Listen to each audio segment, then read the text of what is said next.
So I'm going to make this video in response to the two mass shootings, the one in Atlanta and the one in Colorado, Boulder, Colorado. I like to wait until the information comes in for very important reasons, and that is so I get things right.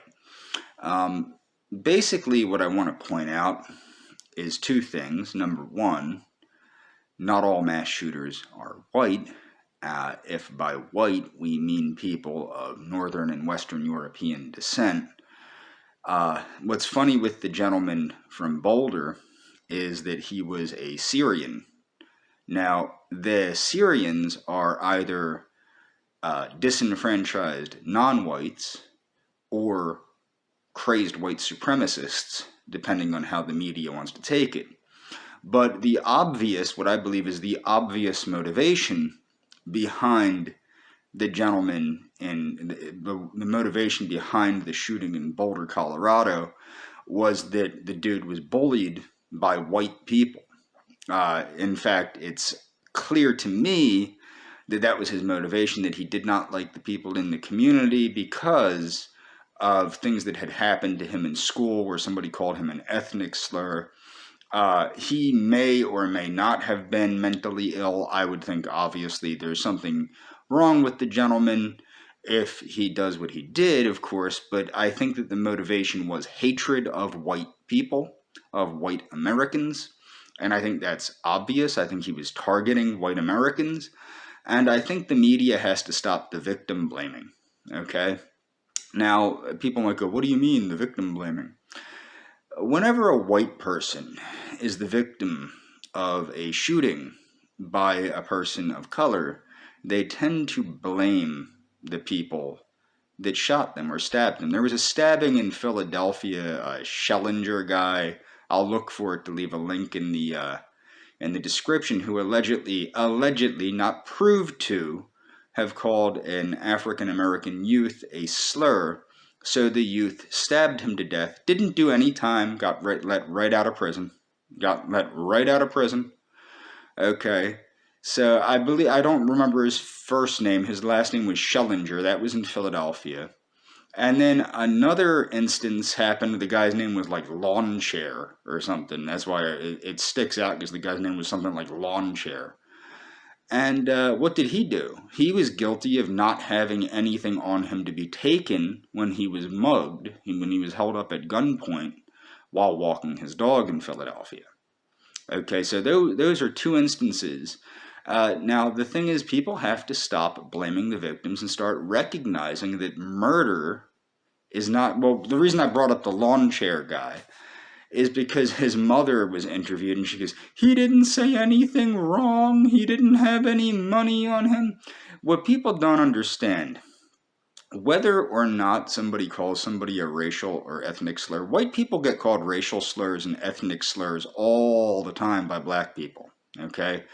I grew up around black people. I was called Ghost Rider, honky, cracker, white boy, everything you can think of, like that's a derogatory term toward white people. I was called every day.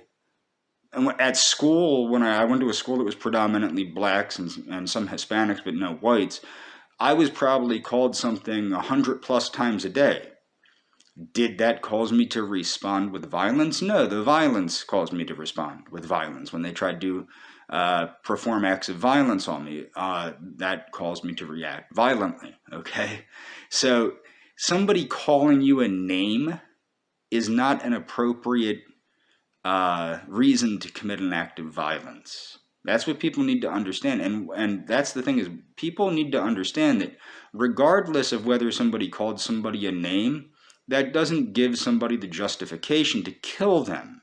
And we saw this justification, the apex of this justification, during the Black Lives Matter riots, when people were using slavery and things of that nature as a justification for burning down the majority of the United States major cities, okay? And that was the justification given by the media for the Black Lives Matter rampages and mass murders and mass shootings and mass everything, where they shot children, predominantly black children, but still children. There was no outrage over the Cannon Hinnant shooting. There was no outrage over the Jessica Whittaker shooting. And that's my point, is they don't care if the victim is white, because they victim blame. If the victim's white, they must have done something. That's the way it's looked at. Or even Autumn Pasquale, no outrage over Autumn Pasquale. There's been no outrage over white victims. Not that there should be any more outrage over white victims, but there should be equal outrage to all victims of violent crime. Okay? And calling somebody a name is not a justification to murder somebody. If that were the case, white people would be going off the hook on a regular basis, because white people are visited with racial slurs by blacks and Hispanics and Asians, and all sorts of people call white people different ethnic slurs, racial slurs, etc. every day.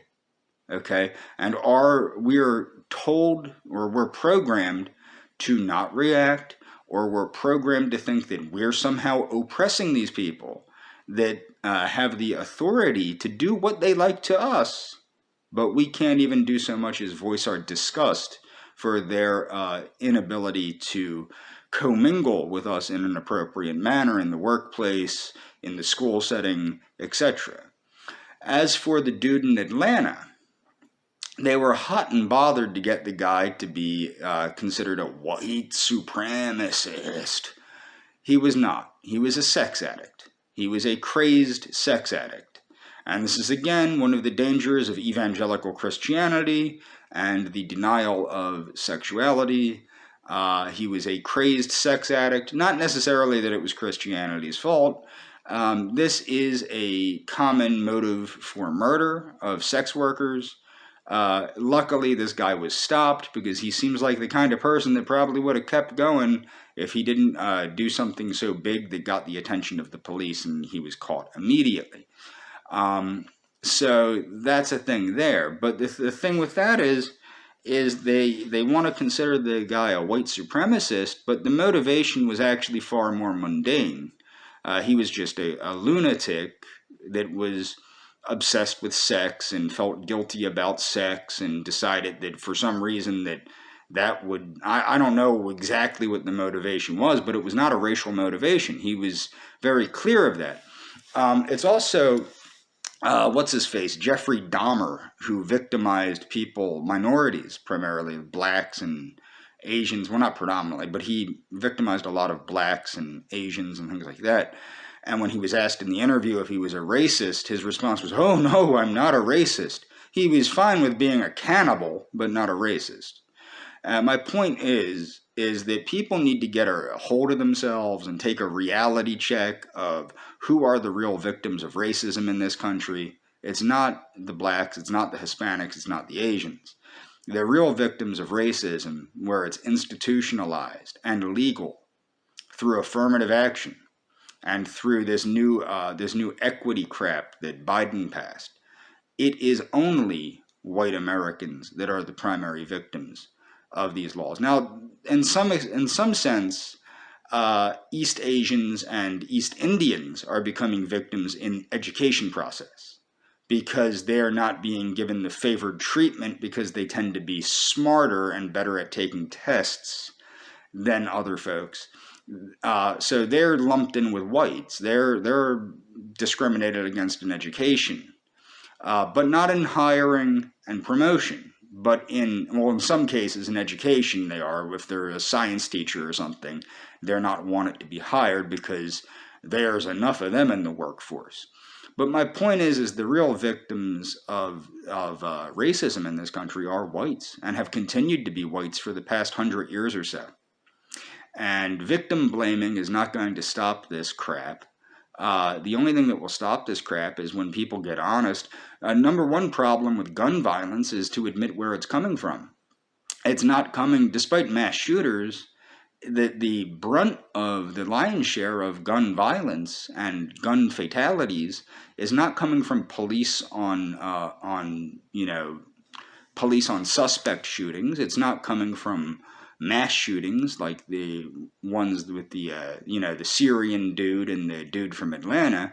It's coming from basically black street violence. Every time there's a drive-by, that's a mass shooting. Okay, so let's consider who the real primary culprits of mass shootings are. All you really have to do if you live in a city or near a city is turn on your local news, and you will find out who are the main perpetrators of mass shootings. And it's not whites, it's not Syrians, and it's not sex-crazed Atlantans. And I did a video about this with a while back with an Asian guy named Wong, Albert Wong, I think his name was. I'll put that in the description too. I think the name of the video was What Went Wrong. I did do one about a mosque shooting in Christchurch, New Zealand, which I thought was absolutely deplorable and disgusting, which was by a white guy, where I denounced him because he claimed to be a third positionist, and he most certainly was not, because he didn't understand what that was. But I took that down because I was concerned that it might get taken down by YouTube, and maybe a strike might be had against me for that one. Even though I was, fitting YouTube's rules and denouncing the guy and all that, who the hell knows what YouTube's doing anymore. But my point is that white Americans need to get honest, and other groups of Americans need to get honest about what's going on in this country, because it is not right to continue to blame the victim. It's gotten to the point in job trainings where they actually blame white women for being raped by other employees and by their clients of color, because they're the oppressor, because they're a white woman. It's gotten to the point where we've become like a backward Islamic caliphate, if you will. It is very odd the way this country is going. And that's all for this video. I'm going to leave links in the description. Please check out the links. And that's my opinion on this.